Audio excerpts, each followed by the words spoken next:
Bom, gente, a paz do Senhor.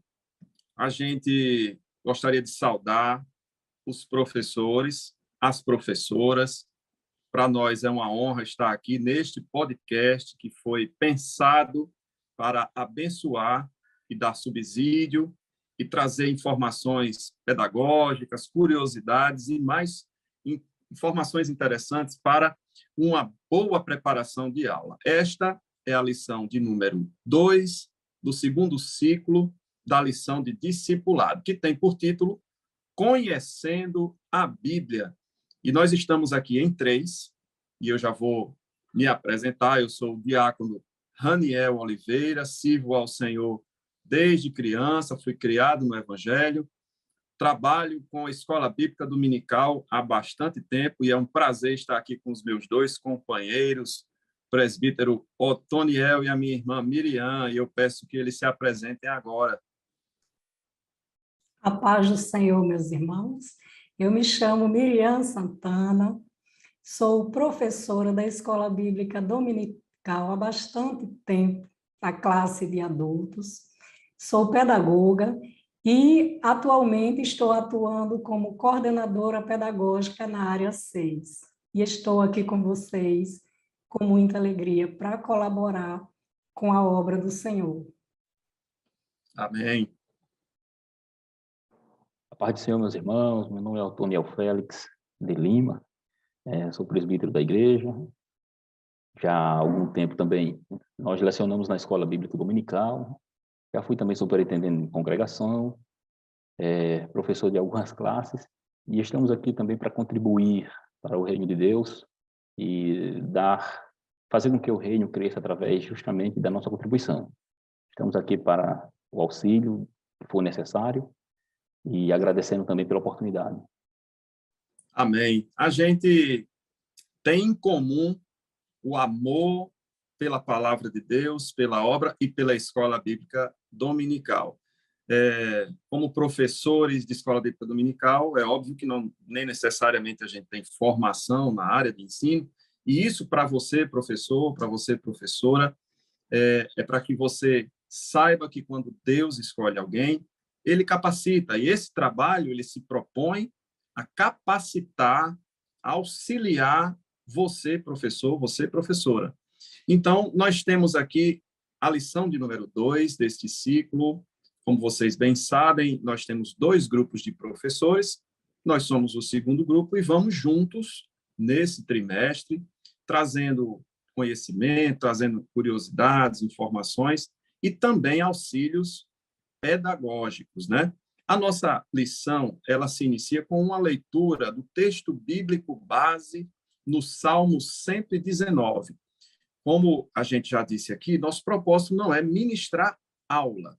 Nosso propósito é auxiliar você a preparar uma boa aula. Então, o Salmo 119, versículos 33 a 40, são os versículos que compõem a leitura do texto bíblico base. E aí, como uma primeira curiosidade, informação interessante, o Salmo 119 é formado por uma palavrinha chamada acróstico. Ele é composto pelas 22 letras do alfabeto hebraico, onde, na poesia original, né, porque a gente lê no português, a gente não tem essa percepção, mas no idioma hebraico original, cada primeira letra do versículo inicia com aquela letra hebraica, né? Então, os 8 primeiros versículos seria a letra A, e assim por diante. Então, isso é apenas uma curiosidade, porque o Salmo 119, na verdade, é uma carta de amor à palavra de Deus, né? É uma declaração de amor à palavra de Deus. Então, por essa razão, com certeza, o comentarista escolheu para falar sobre o quê? A Bíblia Sagrada. Essa lição fala toda ela sobre a Bíblia Sagrada. E como uma meditação, né, Oséias 6:3, é importante a gente saber que nunca vamos chegar, né, meu irmão Otoniel, minha irmã Miriam, nunca vamos chegar ao conhecimento pleno, total da palavra de Deus, né? É um aprofundamento, a gente vai conhecendo, se aprofundando, é assim? Isso. É interessante professor Raniel. E quando nós tratamos a lição de hoje, ela traz 3 divisões importantes. A própria lição traz três divisões importantes para que o professor que for ministrar o aluno na escola dominical entenda e traga esses pormenores, uma vez que a lição em si ela vai abranger esse corpo no contexto. Ela é resumida, é assim, professor, ela é resumida, mas ela traz informações bastante importantes. Por exemplo, no tópico de número 1, nós temos ali a indicação de como a Bíblia teve origem. Seria a origem da Bíblia. Como se deu essa formação. E é importante frisar como ela foi realmente, de fato, criada. Porque a Bíblia, por ser um livro, como palavra de Deus, entendemos assim, ela não foi escrita em um período de 1 dia, 2 dias, 3 dias, 4, 5 dias, não, em hipótese nenhuma. Ela tem todo um período onde houve a sua inscrição. Os discípulos no Novo Testamento, os profetas, reis, sacerdotes no Antigo Testamento. Então, observando isso, nós vamos, em primeiro, entender por que temos o nome de Bíblia. Vamos aprender aqui, professor Niel, porque a Bíblia, como ela se chegou até nós nos dias atuais, vamos também aprender. As divergências que há entre as chamadas Bíblia hebraica, por que é divergente? Bíblia católica, Bíblia protestante. É um conhecimento muito enriquecedor, isso, né? Porque ele vai falar... a gente tem experiências aí de pessoas que vieram do catolicismo, pessoas que têm curiosidade a respeito da Bíblia hebraica e tal. Tudo isso a gente vai ver, não é, meu amado Romirian?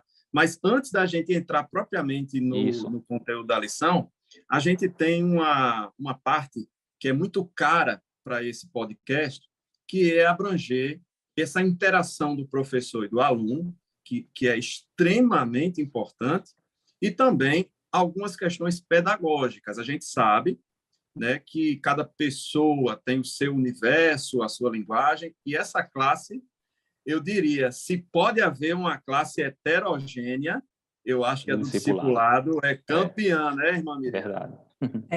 É campeã. E sobre a questão da classe heterogênea, quando nós trabalhamos com o discipulado, como já foi falado, a turma heterogênea, nós sempre imaginamos por onde começar.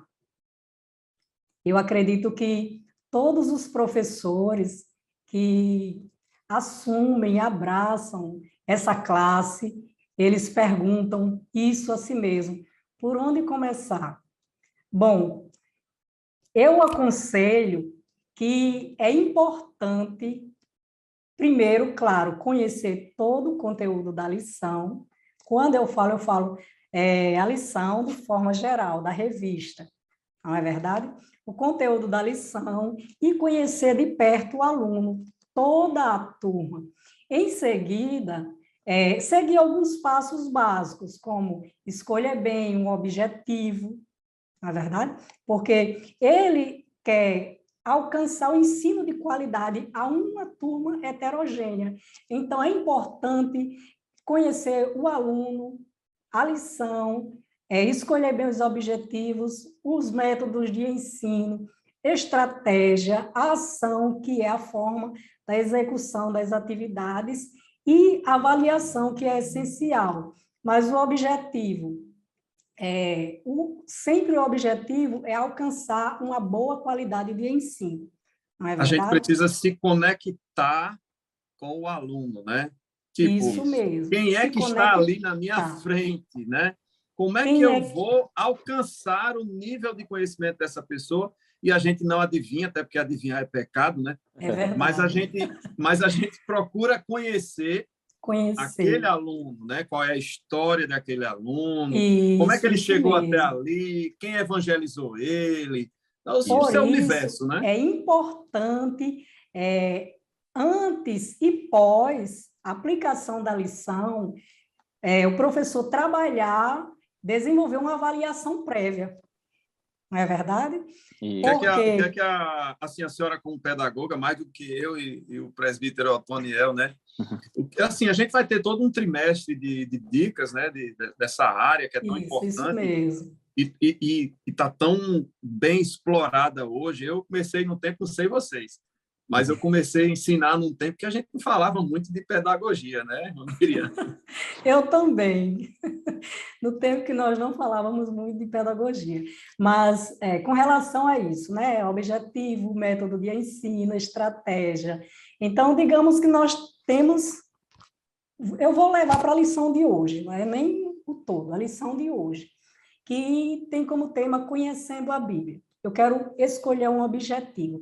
Se eu quero escolher um objetivo, o meu objetivo seria que o aluno pudesse ter uma visão panorâmica da Bíblia, porque não, ele, como novo convertido, não temos como em uma aula... E aí não cabe aprofundamento numa lição como Não essa. cabe aprofundamento, é uma visão panorâmica da Bíblia. Esse seria o meu objetivo para esta lição. Até porque, minha irmã, Após... assim, isso é uma colocação, até porque nós não sabemos o grau assim de entendimento que o aluno tem, né, sobre a própria De Bíblia. entendimento. Não Por podemos isso é levar algo tão importante a elevado, avaliação então... prévia. Muito bem. Por este motivo é importante a avaliação prévia. Essa questão eu vou falar quando chegar nas estratégias, certo? Então, Perfeito. esse é o objetivo, que ele tenha uma visão panorâmica da Bíblia, e em seguida, aí eu vou anotar, e você também, professor, pegue sua caneta, anote esses passos, pois é muito importante para desenvolver um bom trabalho com a sua turma. Após escolher o objetivo, vamos escolher o método de ensino. Eu aconselho... Estratégia de ilustração, atividades. Não, o método, se eu vou o fazer método alguma de coisa antes da ensino, aula, né? Se eu vou isso fazer alguma mesmo. coisa antes da aula. Olha, o método de ensino é um caminho que você deve seguir para alcançar um determinado fim. Então, eu quero alcançar o ensino de qualidade. Então, que caminho seguir? Essa é a metodologia. Então, eu vou escolher as metodologias ativas para essa lição. Por que metodologias ativas? As metodologias ativas, o aluno ele aprende fazendo. E para conhecer a Bíblia, é importante que ele vá folhear a Bíblia. Ele vai se familiarizar. Então, é uma metodologia ativa. Após escolher o método de ensino, vamos escolher a estratégia. O que são estratégias? As estratégias é o planejamento de atividades que estejam de acordo com as metodologias ativas. Se eu escolhi uma metodologia que o aluno vai aprender fazendo, que atividade eu vou escolher, planejar, para que ela esteja de acordo com os métodos? Lembrando que a gente sempre tem um tempo de aula que acaba sendo um desafio também para as metodologias ativas. Na hora que eu passo a bola, né, por assim dizer, para o aluno produzir alguma coisa, eu não posso esquecer do meu fator tempo, né, irmã Miriam? Isso vai estar incluído nas suas estratégias, que é o planejamento. É importante que todo professor execute o seu planejamento quando, no período em que ele estiver estudando a lição. Dá para ele escolher o método de ensino, traçar os objetivos e escolher as estratégias que são os planejamentos, certo? Então, olha só, eu resolvi fazer uma estratégia, confeccionar uma biblioteca com livros da Bíblia. Eu estou fazendo porque o nosso discipulando, a revista muda a cada 7 anos. Então, eu resolvi, aos poucos, confeccionar uma biblioteca com livros da Bíblia. Olha só como ele vai aprender. Digamos que aqui seja o Pentateuco. Aqui eu coloquei o nome dos 5 livros, eu mesma coloquei, e como eu ainda estou produzindo, vou colocar uma página aqui, ó, onde irá ter a informação sobre o que é o Pentateuco e o que eu vou solicitar para o aluno se familiarizar. Que ele simplesmente procure um versículo, procure um livro na Bíblia e um versículo de cada livro. Que represente aquele livro, né? Que represente aquele livro. Então, com essa atividade, ele irá se familiarizar, irá saber procurar os livros irá conhecer melhor e É vai aquela famosa aprender expressão, né? Colocar a mão na massa, colocar a mão fazendo, na massa. Então, folheando, né? isso Tendo é noção de método. tamanho, de espaço, né? Então, isso aí é metodologias ativas, é quando o aluno se envolve e o professor inova a sua aula. Isso faz com que o aluno aprenda mais, tenha um melhor resultado. Essa questão Após visual também, né? Muito importante, né? questão visual, após a execução da atividade, aí você vai avaliar. Será se o meu aluno conseguiu alcançar os objetivos? Ele teve uma visão panorâmica? Ele sabe, conhece o que é o Novo Testamento, o Antigo Testamento, a mensagem que traz, ou pelo menos ele já aprendeu a procurar os livros? Se foi sim, então o seu trabalho, a sua atividade foi executada e você gerou aprendizagem na sua turma. Miriam, me permita fazer uma pergunta. Eu acho muito interessante isso. Realmente existe uma pirâmidezinha, né, que os estudiosos falam, Isso no grau de mesmo, aprendizagem, o né? grau de aprendizagem. O grau máximo é quando a gente faz tudo isso e está aqui ensinando. Mas é Ensinando. óbvio que nós estamos falando de um aluno que talvez não tenha nem tido esse tipo de metodologia na vida secular dele, né? Então, assim, a senhora, como conhece melhor, quanto tempo, vamos dizer assim, um professor deveria destinar em cada aula para uma metodologia ativa, por exemplo, 5 minutos, 10 minutos, não sei. 15 minutos é o suficiente, porque a questão da pirâmide, por exemplo, se o professor leva para a sala de aula a metodologia tradicional, ela é conhecida como a passiva, a metodologia tradicional, Só o que professor ele falando. isso mesmo, ele vai somente transferir conhecimento, ele vai transferir, transmitir e o aluno vai receber. Então, só informações o cérebro não tem como A gente está ali guardar. no início da pirâmide, né, cobrindo uma área muito São pequena, 10% de aprendizagem, o ler 10%. e ler e ouvir. Lendo e ouvindo, ele tem de 10 a 20% e também vendo 30%. Isso vai até 50% se você for trabalhar somente a metodologia ativa, que é a tradicional. Mas a partir do Interessantíssimo momento isso. que você começa a envolver o aluno, a fazer rodas de conversa, trabalhar um fórum em sala de aula, que em uma das nossas aulas eu vou trazer essa ideia para você, professor, não perca as nossas aulas, certo? Vou trazer como subsídio um fórum. Então, você convida alguém para participar da aula e o aluno ele se envolve, sabe até quantos por cento ele vai, nós iremos ter um resultado de quantos por cento? 95% de aprendizagem, quando trabalhamos as metodologias ativas. Aí, professora Miriam, aí nesse caso aí, nessa questão ativa entre professor e aluno, onde é que entra aquele método conhecido como conhecimento prévio? Expor as suas Alinhar bem, ideias. né? Assim, ele não partir É, do princípio que o aluno já sabe até aqui quando ele sabe um pouco menos, né? exato, Seria exato, Quando é. ele sabe conhecimento um pouco prévio. menos. A minha responsabilidade como professor de buscar saber até onde aquele aluno É. sabe, né? E utilizar o que ele sabe E também, utilizar o que ele o sabe. que ele Olha só, sabe, para fazer isso com que aí ele se cresça, né? encaixa quando nós estamos buscando, traçando os objetivos, os métodos de ensino, a estratégia, a ação, aí vem a avaliação, que ela deve estar em primeiro lugar, como eu já falei. O professor realiza um conhecimento prévio, por exemplo, eu vou trabalhar na lição de número 2, essa atividade. Então, no final da minha aula anterior, eu vou citar a nossa próxima lição. Vou citar a nossa próxima lição, que é Conhecendo a Bíblia. Vou procurar sondar, eu posso trabalhar uma atividade, aquela explosão de ideias, onde o aluno escreve tudo o que sabe, nós colocamos num quadro e depois nós vamos comentar.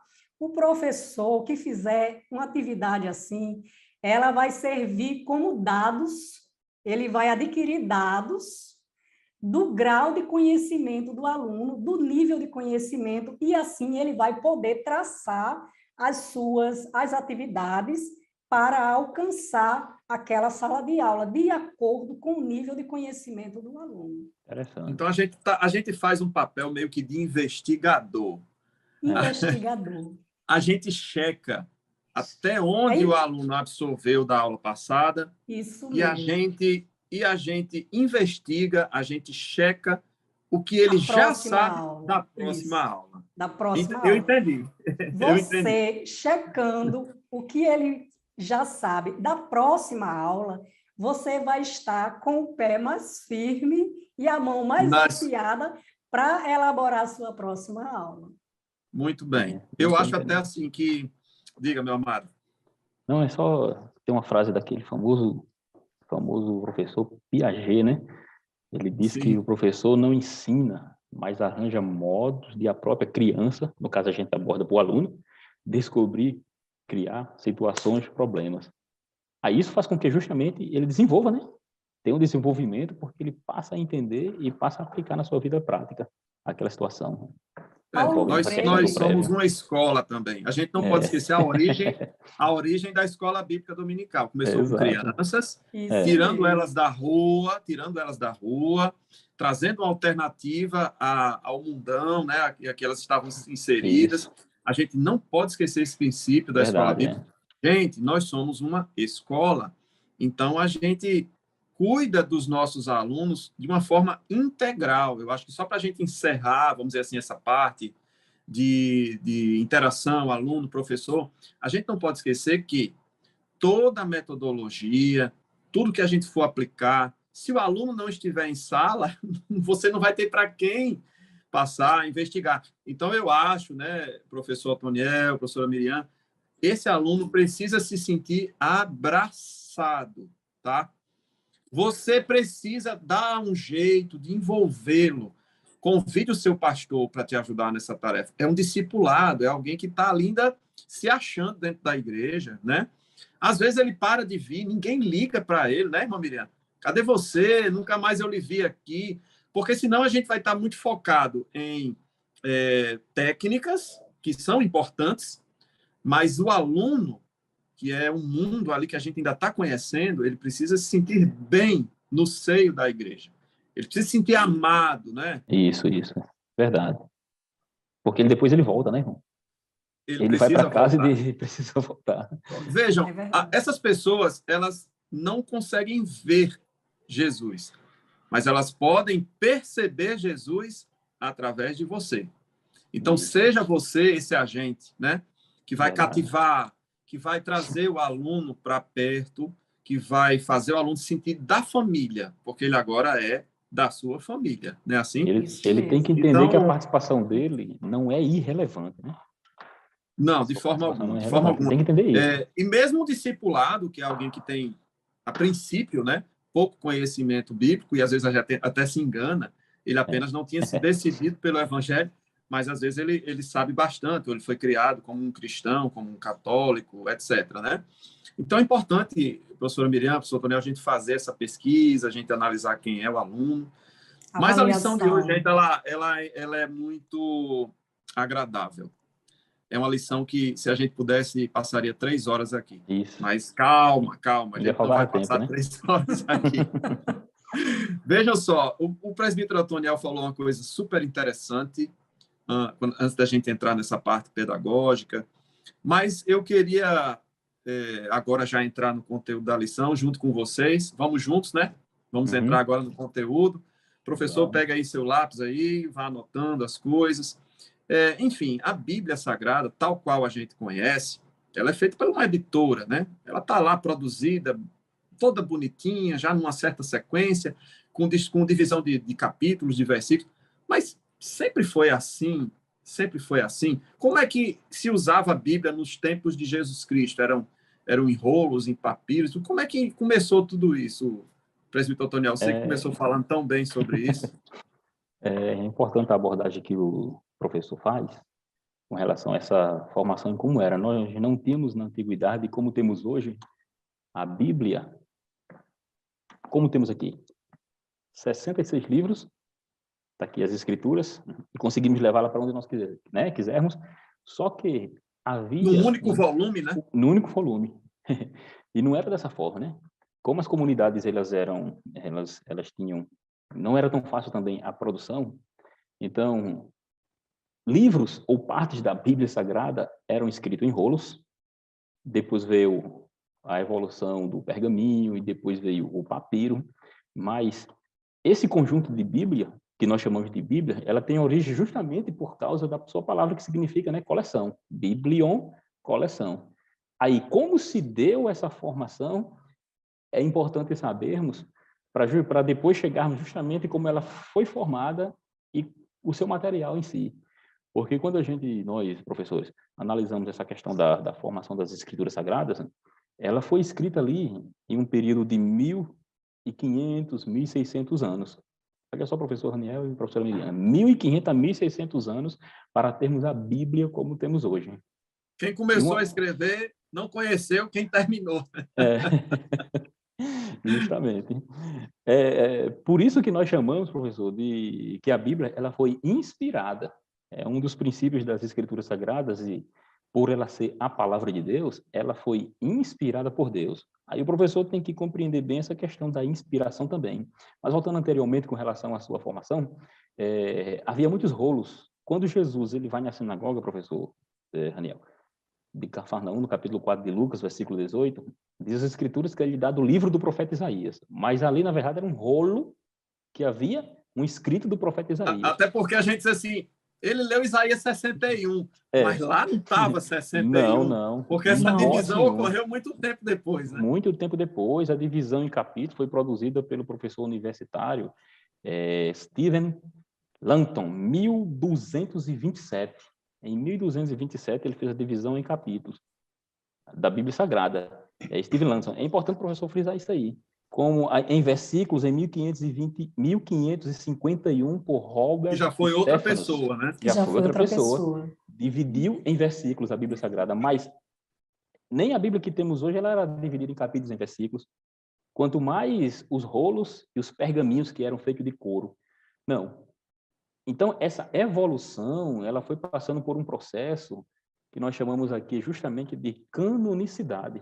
As escrituras foram sendo escritas pelos profetas. Aí temos, professor, o livro, lá nas escrituras sagradas do Antigo Testamento, nós conhecemos como livro da lei. Vou dar um exemplo aqui. Os 5 primeiros livros da lei, que mais para frente vamos tratar mais especificamente. Mas os 5 primeiros livros da lei, chamado de Pentateuco, por causa da palavra grega penta, né? E, na verdade, o hebreu ele não chama Pentateuco, ele chama Torá, que é referência à lei. Torá significa lei. Então, a lei dada por Deus a Moisés. Então, é atribuída a Moisés os 5 primeiros livros da lei. Moisés escreveu justamente em rolos, exceto os 10 mandamentos, que foi no próprio dedo do Senhor Deus, né? Que escreveu os 10 mandamentos. Então, a importância de ver essa, de uma panorama bem geral assim, e entender que a Bíblia que temos hoje, ela não caiu assim do nada, vamos dizer assim, né? Mas houve toda uma produção. Houve toda uma produção até chegarmos no que nós chamamos hoje de Bíblia Sagrada, com 66 livros hoje na nossa Bíblia. Aí nós vamos tratar mais à frente, que seria o Antigo e o Novo Testamento, a sua divisão, não é isso, professor? Mas, em princípio, como nós estamos aqui, como se deu essa origem, ela teve essa divisão, e essa divisão também foi feita por homens santos de Deus, não foi feita por assim, aleatoriamente, não. A Bíblia Sagrada foi sendo construída através do tempo, entre 1.600 anos. Temos ali um período de 1.000 a 1.100 anos do Antigo Testamento. Temos um intervalo, né, professor, chamado de silêncio profético, aqueles 400 anos, 400 anos onde Deus não houve revelação divina, é onde surgem os livros que nós chamamos de apócrifos, Macabeus, esses livros que chamamos de apócrifos. E após esses 400 anos, aparece o Novo Testamento, que foi compilado ali no período de 100 anos. Então, aí temos a divisão da Bíblia Sagrada, com 66 livros. E é importante frisar, professor, que ela é chamada de Palavra de Deus, não é isso? Perfeitamente. Eu estava vendo aqui, queridos, depois eu vou apresentar essa Bíblia aqui para vocês, que é uma curiosidade também muito interessante. A expressão "assim diz o Senhor" é que essa essa canonicidade, essa participação de 40 autores sempre suscita muita dúvida nos alunos, né? 40 autores, 1.600 anos, enfim. Existe na palavra de Deus a expressão assim diz o Senhor 2.500 vezes, em vários livros. Então, é muito importante o professor frisar, primeiro, que essa divisão de capítulos, de versículos, etc., não altera o conteúdo da palavra de Deus. E que a própria palavra de Deus faz questão de mostrar que há uma inspiração divina. Assim diz o Senhor, há uma participação ativa de Deus no processo de construção da Bíblia Sagrada. Agora, se a gente depois conseguiu reunir esses escritos, dividiu em capítulos e versículos, aí sim é um grande recurso didático, né, irmã Miriam, para que a gente tenha uma facilidade. Como é que eu vou citar a palavra de Deus se eu não tiver referências? Eu sei até de pessoas que trabalham na área administrativa e que, quando fazem pauta, eles numeram as linhas, né? Quando a gente faz um documento para alguém, é um documento importante, a gente divide em parágrafos, em capítulos. O Otoniel, que trabalha nessa área do direito, né, Otoniel? A gente tem que ter referências, né? Para citar, para lembrar e etc. Né? Por isso que a gente divide os documentos em páginas e tal. Então, essa foi a intenção de quem participou nessa divisão de capítulos, versículos,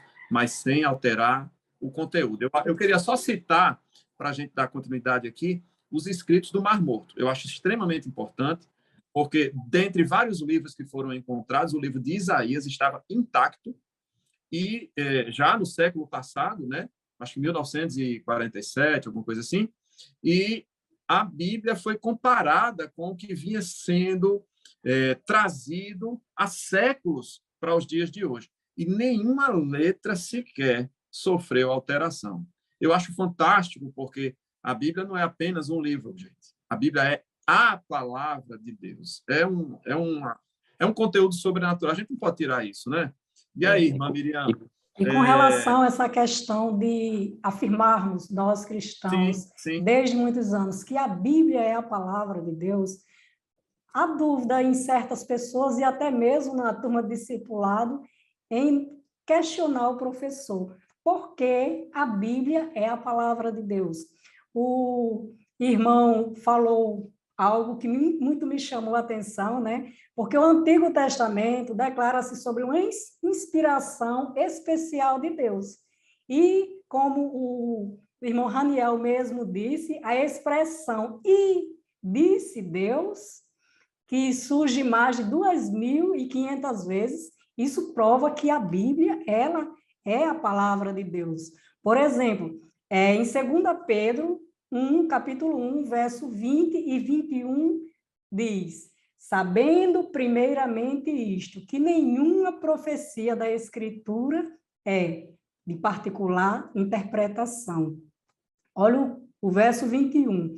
Porque a profecia nunca foi produzida por vontade de homem algum, mas os homens santos de Deus falaram inspirados pelo Espírito Santo. Então, é a palavra de Deus. Este versículo, ele nos faz entender que o Espírito Santo encheu, insuflou as faculdades mentais dos escritores para produzir uma palavra perfeitamente divina, não é verdade? Sem anular a personalidade dele, uma palavra inspirada, inerrante, que é a palavra de Deus. Olha só, a gente tem aí os evangelhos, né? Mateus, Marcos, Lucas. É a mesma história, mas você percebe o estilo do escritor sendo preservado, né? Deus não tira a personalidade do escritor. E com relação à escrita, né? Deus inspirou homens com culturas diferentes, em lugares diferentes, não é verdade? Por exemplo, olha só, em lugares diferentes, Moisés no deserto, Paulo na prisão, Jeremias na masmorra, mas eles foram insuflados pelo Espírito Santo, foram cheios, inspirados pelo Espírito Santo. Eu vou anotar essa palavra aqui, viu? E é importante essa questão aí que a nossa Miriam levanta, porque quando falamos que é a palavra de Deus, a Bíblia é a palavra de Deus, com os 66 livros, Alguém pode dizer, mas como é a palavra de Deus se for escrita por homens, né? Uma das perguntas que surge muito, né, Essa é na escola clássica. dominical, principalmente no discipulado. Homens, Essa é clássica, essa pergunta. como pode? É onde vai entrar justamente o que nós chamamos, o que ela falou, em um outro versículo que vai corroborar, é a segunda carta de Paulo a Timóteo, 3:16. 3:16. Toda a palavra de Deus, ela é inspirada. E interessante que inspirar aí é soprar, né? O termo grego para inspirar é soprar. É como se Deus estivesse informando aos discípulos o que ele deveria dizer. E o termo inspirar, que a nossa irmã leu na carta de Pedro, é ser movido. Ou seja, o Espírito de Deus levou os discípulos e moveram ele a escreverem algo. Aí tem que fazer-se uma distinção entre o que a gente chama de inspiração mecânica. É importante o professor aprender a frisar esses termos, né? Inspiração mecânica, ou seja, é aquela inspiração que Deus estaria ditando as palavras. E não é assim que nós não cremos. Nós não cremos dessa forma. Não é um ditado, certo? Nós cremos na chamada inspiração verbal e plenária. Por que verbal? Porque, de fato, são palavras que Deus inspirou os apóstolos, mas ele foi utilizado as suas próprias culturas. Deus não modificou a mentalidade nem deixou ninguém culto para falar de forma limpa, não. A forma que cada discípulo tinha era peculiar. Se lê os textos de Pedro, os textos de Paulo, eles têm diferenças nos seus originais. Por quê? Porque cada um tinha a sua peculiaridade. Então é importante frisar isso. Sim, uma coisa que a gente, para nós não esquecermos, o escrito da Bíblia, na Bíblia Sagrada, nós temos o hebraico, o grego e ainda algumas partes que foram escritas em aramaico, né? Deus utilizou o hebraico no Antigo Testamento e de uma hora para outra, nós não sabemos o motivo, né? Mas eles passaram a escrever em aramaico essas frases. Já no Novo Testamento, predominou o grego. E temos hoje, professor, quase 6.000 cópias de textos da Bíblia Sagrada. Cópias, porque como nós falamos no início, nós tínhamos os rolos e depois foram os papiros, os pergaminhos, e a cada ano se encontra cópias da Bíblia Sagrada. Cópias, principalmente do Novo Testamento. E um ponto importante também para nós frisarmos, o professor Raniel falou a respeito do profeta Isaías e os manuscritos do Mar Morto. É importante frisar, e aqui a gente prova um outro aspecto na própria Bíblia Sagrada, na teologia em si, chamado de inerrância e preservação das Escrituras. Deus que inspirou é o Deus que preservou a Bíblia. Porque o manuscrito mais antigo que se tinha conhecimento do profeta Isaías, antes do Mar Morto, da descoberta lá de Qumran, né, era do século X, ou seja, era muito tardio. E havia um questionamento com relação ao profeta, se foi ele, se não foi ele que escreveu. E o que ocorreu? Quando for encontrado o rolo do profeta Isaías, quase todo em sua totalidade, observou-se que, de fato, era praticamente o que a gente chama aqui de xerox, né? Era uma cópia praticamente idêntica, com algumas variações, e essas variações não comprometeriam, em hipótese alguma, a revelação das Escrituras. Mas isso prova que Deus preservou as suas Escrituras e o copista, ele tinha uma atenção especial a fazer a cópia, para não sair citando todo tipo de coisa. Isso prova que Deus é bom e preserva as Escrituras. Então, inerrância, preservação, né, da Bíblia Sagrada. Eu não consigo pensar na Bíblia Sagrada sem a mão sobrenatural de Deus. Não, é com certeza. Se o professor não lembra de todos esses detalhes, até porque às vezes a gente ultrapassa o tempo e tal, mas anote 2 ou 3 coisas, mas é importante o aluno perceber que a Bíblia Sagrada é diferente de qualquer outro livro que exista sobre a face da Terra, né? E eu creio na mão de Deus, colocando esses elementos aí dos escritos de Qumran e outras coisas que vão comprovando. A palavra de Deus, ela se completa, ela prova a si mesma. E eu até contra-argumento. Quando diz assim, 40 autores, 1.600 anos, para você ver que ela não se contradiz, mesmo com 40 autores e 1.600 anos. E ela cita ela mesma, né? Jesus Cristo teve esse cuidado. No seu ministério, ele o tempo inteiro estava citando as Escrituras no livro de Salmos, nos profetas, né? Então, a gente não pode se amedrontar com esse tipo de argumentação. A palavra de Deus, ela é perfeita. E, assim, a gente está aqui um pouco no início, vou tentar dar uma corridinha aqui, mas é porque são tantas informações que a gente procura trazer esse subsídio sempre da melhor forma. Então, a cultura do homem, top 1.3. A palavra de Deus, ela vem num contexto. Alguém pode perguntar por que que a palavra de Deus veio em tal época, em tal situação. Por que que Jesus Cristo nasceu na época em que ele nasceu, né? Então, a Deus, na sua sabedoria, ele utiliza as culturas, ele utiliza o momento adequado, inclusive na vinda de Jesus Cristo, porque existia um domínio do Império Romano, existia a Pax Romana, né? Existia um conjunto de estradas, de acesso, de preservação das culturas locais, que foi extremamente determinante para que o evangelho se espalhasse pelo mundo. Assim como no Brasil, quando chegou aqui, estava no ciclo da borracha, né? Quando vieram Daniel Bergo na vinga aqui no Brasil, o Brasil estava no norte. E pouco tempo depois o ciclo da borracha acaba e ele se espalha de novo, e não é à toa que a nossa Igreja Assembleia de Deus ela tem datas de aniversário muito próximas umas das outras, né? Porque coincidiu com esse retorno das pessoas. Então, vejam, não só no Brasil, na chegada da Assembleia de Deus, mas na Escritura como um todo, o Senhor Deus ele procura sempre os momentos ideais, tomando partido do melhor de cada cultura greco-romana, né? A gente chama cultura helenista, né? Que vem dos gregos. Mas o Senhor Deus ele é tão sábio, né? Que ele utiliza as características do próprio povo egípcio, né? O povo de Deus que nasceu lá. O Antigo Testamento ele conta a história do povo de Deus, né? O crescimento, a multiplicação, a história dos reis e tal. Então, todas essas culturas elas são importantes na formação do conhecimento bíblico. Existe uma adequação na forma como o conhecimento é passado, né? No tempo bíblico, na presença de Jesus Cristo, nossa, Jesus Cristo era muito sábio, né? Ele utilizava o grego, ele falava para o grego, né? Ele falava para o romano.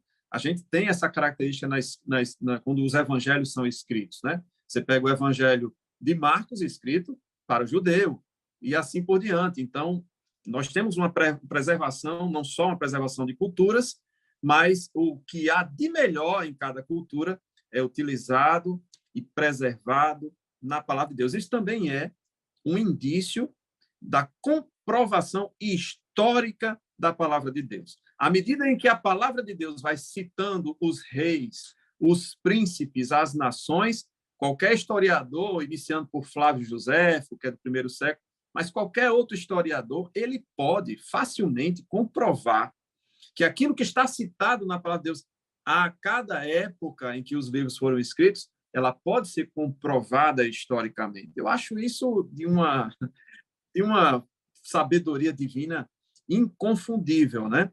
Então, assim, eu vou pedir, não é interessante isso? Só um fato importante, interessante. Isso a gente chama de processo de inculturação, né? Isso mesmo. Onde Deus adentra na cultura do homem, mas ele não adentra na cultura do homem para, vamos dizer assim, acabá-la ou exterminá-la. O que é ruim da cultura tem que ser realmente desfeito, né? Mas a cultura em si, que é uma criação divina, inclusive, porque faz parte do homem, Deus ele adentra nela e muitas das vezes Deus se utiliza daquela forma da própria cultura do homem para falar aos homens. Veja as cartas no Apocalipse, as 7 igrejas. Ele utiliza de formas que só os asiáticos lá sabiam, como a porta aberta, como pede a mim para que compre olhos para o colírio para os teus olhos. Ou seja, eram situações específicas. E interessante que temos uma situação bem específica ainda na época do Egito. Eu vou até citar isso aqui, estava estudando esse assunto e observei que existe aquela passagem em Êxodo, capítulo número 7, onde há a serpente de Moisés, que Moisés tinha na mão, na verdade, o cajado de Moisés, que transformou-se na serpente, né, pelo poder de Deus, e engoliu a serpente dos magos de Faraó. Aquilo ali foi uma forma, e se nós observarmos as escrituras, vai estar escrito lá que os magos de Faraó, ao observar aquele fato da serpente sendo engolida pela serpente que Moisés estava na mão, que era o cajado, na verdade, e depois transformou na serpente, eles viram e reconheceram um agir de Deus ali. Agora, por que isso? Porque na cultura dos egípcios, existe lá uns escritos antigos chamado de vaca celeste. Olha só o nome. Vaca celeste tem um hino lá chamado de canibal, uma tabuinha por número de 689. Lá ensina que o RECA era magia que havia, sabe? O processo de magia dos egípcios, como se refutava esse RECA, esse processo de magia. Ao refutar a pessoa portadora desse RECA, que seria, no caso ali, os magos dos egípcios estavam com o RECA, né, a magia, demonstrando a Faraó que eles também faziam aqueles supostos milagres. Só que, como foi refutado? O portador do RECA, dessa magia, e nesse hino canibal fala que a comida desse RECA, quando ela era, na verdade, quando havia um outro que era comido por eles, foi o que aconteceu, né? Por isso que é chamado de canibal, quando eram comidos por eles, isso mostrava a refutação que os deuses estavam ocorrendo, a refutação dos deuses egípcios, por exemplo. Então, uma vez que eles conheciam isso na sua cultura, de que se houvesse, de uma forma sobrenatural, essa outra magia, vamos dizer assim, sobrepujando, engolindo a outra, e aquela outra desaparecendo, eles estavam reconhecendo que havia algo maior. Isso era Deus agindo para mostrar para Faraó. Meu querido professor, irmão Toniel, eu achei interessante isso. se eu não sei disso, a escritura já é impressionante. Já é. Isso mesmo. Mas quanto mais eu conheço da cultura envolvida naquele processo, aí é que a gente se impressiona ainda mais com a sabedoria divina, né? É verdade. Nossa, é maravilhoso. Olhem só, você falando, irmão Raniel, que fica impressionado, isso é típico de um bom professor, viu? Porque lá estou eu novamente com a pedagogia, né? Sim. Isso. Porque como se vai aplicar, o bom professor é aquele que gosta de ser aluno, de se colocar na posição de aluno. Porque quando ele recebe uma informação, ele sempre continua mais sedento de ter mais. Então, além de compor o corpo docente, é importante nos sentir na posição de discente. Eternos discentes. Eternos discentes. Nós precisamos ser eternos discentes. Então, é regozijante aprender, é muito bom aprender, não é verdade? Maravilhoso. Então, eu também estava aqui observando o presbítero Otoniel e estava com o meu coração... A gente se delicia, né? Falar da palavra de Deus é isso, né?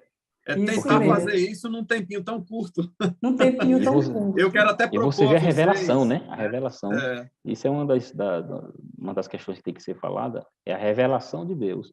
A revelação de Deus na história, e a revelação de Deus que foi na natureza, e a revelação de Deus através de Cristo, que foi a revelação primordial e máxima, né? Do Evangelho. São as três formas em que Deus se revela. Isso. Porque Deus, ele não tem, nós como seres humanos limitados, não temos condições de que o Senhor se revele em glória para cada um de nós, não é verdade? As nossas limitações não permitem. Né? Então, através da criação do universo, nós vemos a glória de Deus. É maravilhoso. Eu quero só lembrar a meditação inicial, Oséias 6:3. Prossigamos em conhecer o Senhor. Não há limite, né, para conhecer o Senhor. Não tenha fastio, professor, de conhecer o Senhor. Deixa eu fazer uma proposta para os meus caros colegas aqui. A gente tem a segunda e a terceira parte da lição, e a gente não quer se estender tanto.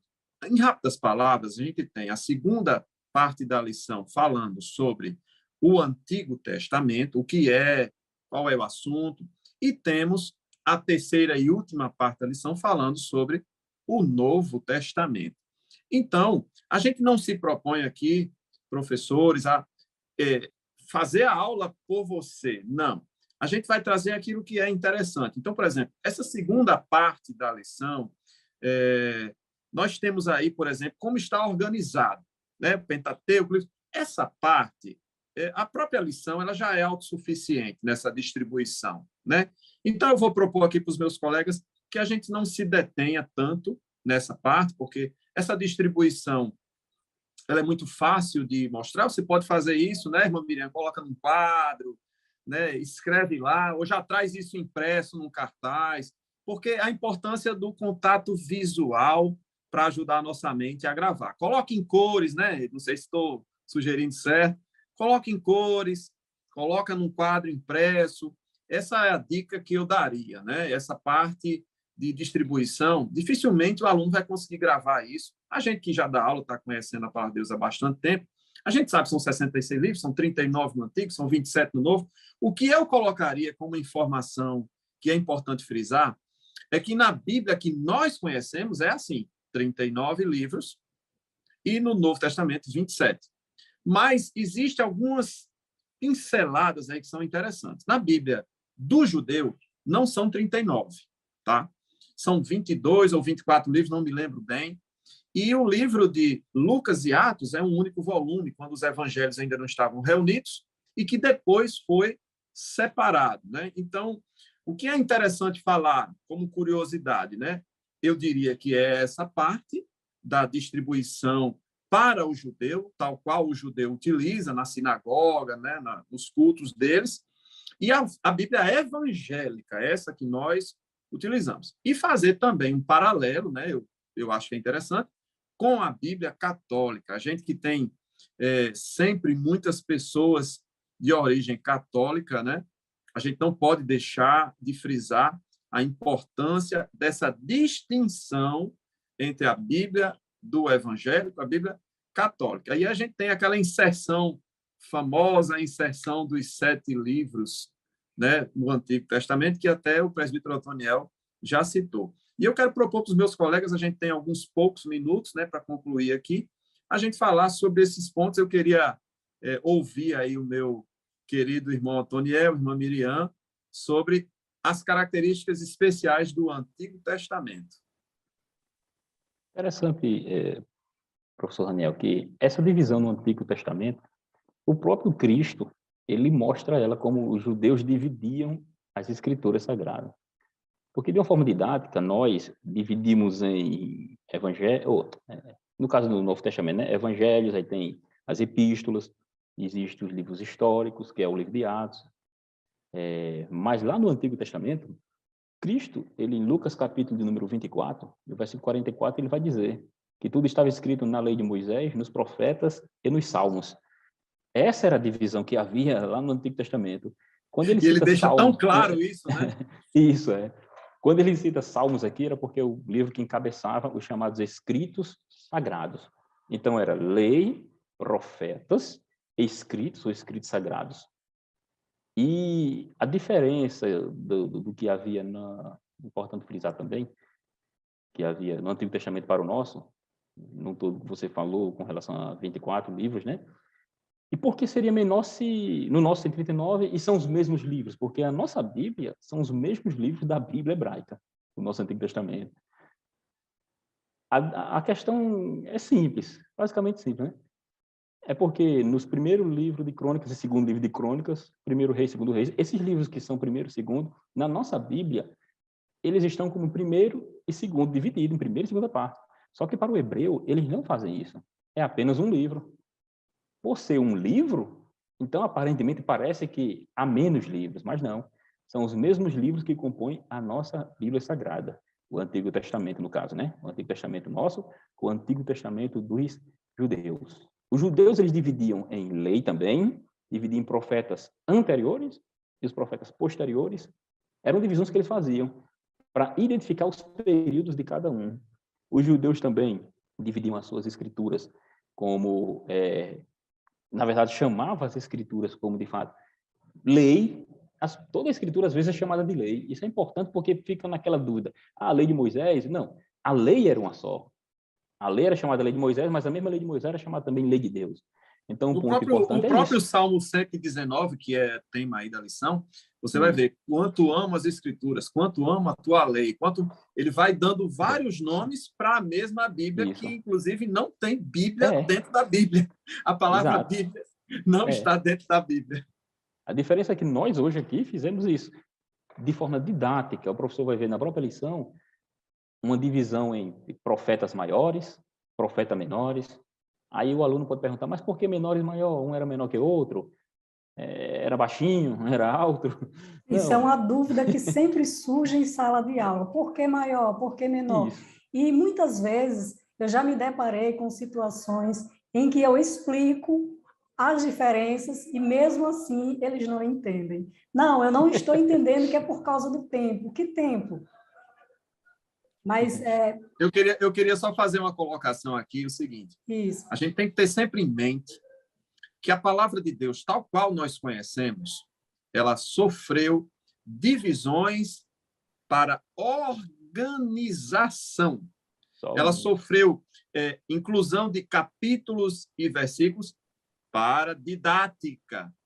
Ela sofreu esse tipo de melhoria, mas sem alteração alguma do seu conteúdo. Isso é muito importante de ficar claro, né?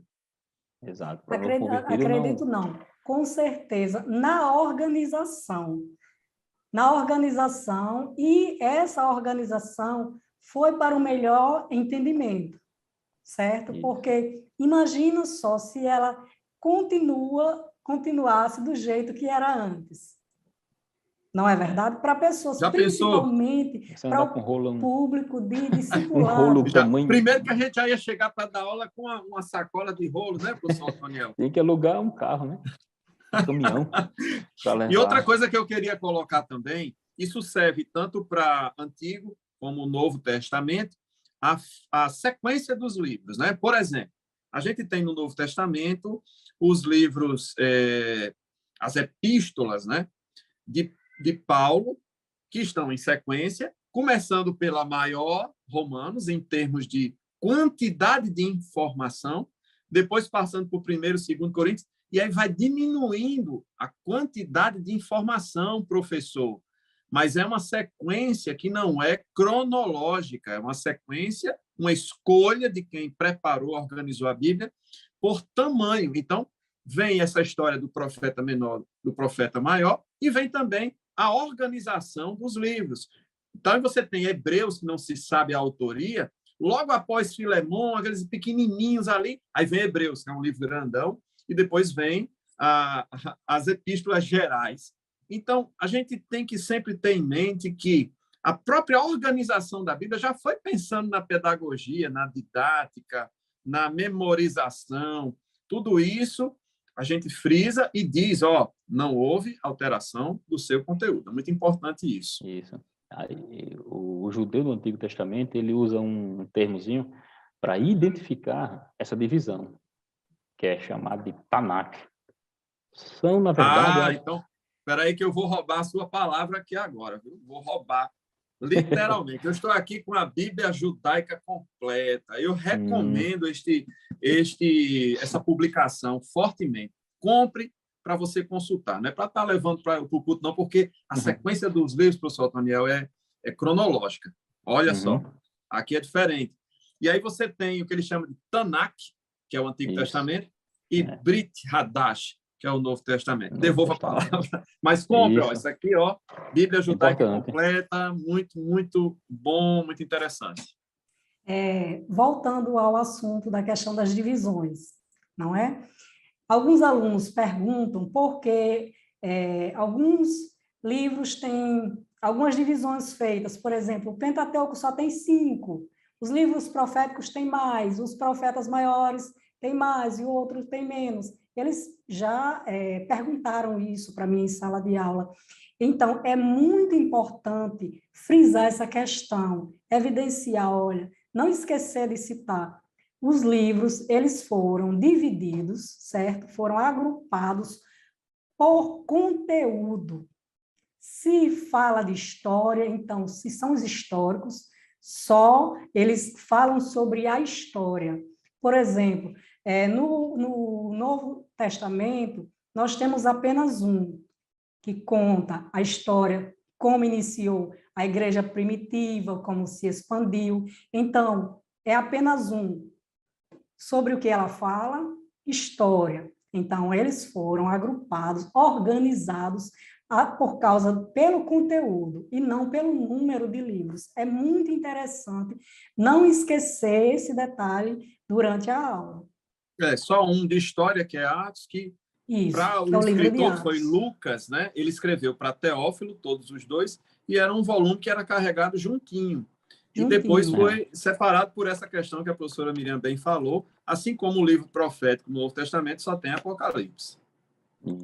Importante saber essa divisão para não gerar confusão, né? Na verdade, como você falou, é simplesmente para, de uma forma didática, você conseguir compreender e acessar o livro. Porque quando eu falo de evangelhos, eu estou falando onde está tratando sobre a Boa Nova. Então temos Mateus, Marcos, Lucas e João. Não significa dizer que Mateus foi o primeiro escrito, mas alguns comentaristas ou teólogos dizem que foi. Agora, há divergências, mas a gente vai brigar quem foi o primeiro escrito? Não. Você vai informar que o Evangelho, chamamos de sinóticos, Mateus, Marcos, Lucas e João, sinótico por causa justamente devido à abordagem de cada um, que são semelhantes, e o livro de João, o Evangelho segundo João, vai ter uma abordagem diferente, por isso que não é chamado de sinótico, mas está entre os 4 evangelhos. Aí vem o livro histórico, como foi falado, o livro de Atos. Não significa dizer que só o livro de Atos tem história. Não, toda a Bíblia tem história. Mas assim, coisa. Assim como a gente fala muito das epístolas, isso, como recomendações à igreja, Isso e os mesmo. evangelhos não tem? Não, tem também. tem, mas é porque é uma certeza. característica mais vibrante, né? Mais Isso, característica das epístolas. Com relação às epístolas ou cartas, que nós sabemos a diferença, mas também é outro item que nós não podemos deixar de ensinar, de tirar dúvida do aluno, porque muitas vezes o aluno está no culto e um pregador diz, olha, abra aí a sua Bíblia, meu irmão, na carta de Paulo aos Romanos. Aí tem outro, epístola. Aí ele fica perdido, não sabe o que fazer. Então, é muito importante que nessa aula o professor possa explicar a diferença entre uma e outras. E a outra, olha, a carta, tudo é informação, né? Certo? Então, se nós vamos escrever uma carta, a carta ela tem um número de palavras menores, mais ou menos. O seu padrão é 40 palavras, no máximo 60 palavras, certo? E, a partir do momento que as palavras se estendem mais, elas se tornam em epístola, não é isso? Digamos, um exemplo, quando Paulo estava em Corinto, ele escreve uma carta à igreja de Roma. A intenção dele era transmitir a mensagem à igreja de Roma, mas a carta, ela tomou uma dimensão maior e se tornou em quê? Em epístola. Além de que, professora Miriam, a epístola tem uma aplicação geral. Quando você escreve uma carta, você destina a uma pessoa. Então, por mais que você tenha a carta de Paulo a Tito ou carta de Paulo a Filemon, você tem uma aplicação a toda a igreja no qual aquele pastor era responsável, né? Isso é o quê? A epístola tem um destino universal. Já a carta é direcionada a uma pessoa ou a um grupo menor. Então, é muito interessante que o professor possa explanar, certo? Conversar com o aluno sobre isso, tirar as dúvidas, perguntar se ele ainda tem alguma dúvida com relação a essa diferença entre carta e epístola. E outra coisa, quando nós... Ela é de origem o quê? Feminina, não é verdade? Digamos. Então, quando nós nos referimos ao livro que é carta, como é que nós devemos falar? No Novo Testamento sempre é assim, né? Pois é. Aí, lá no Antigo Testamento, eles vão dizer o quê? Primeira Reis, não é verdade? É verdade. O livro é o quê? Masculino. Primeiro.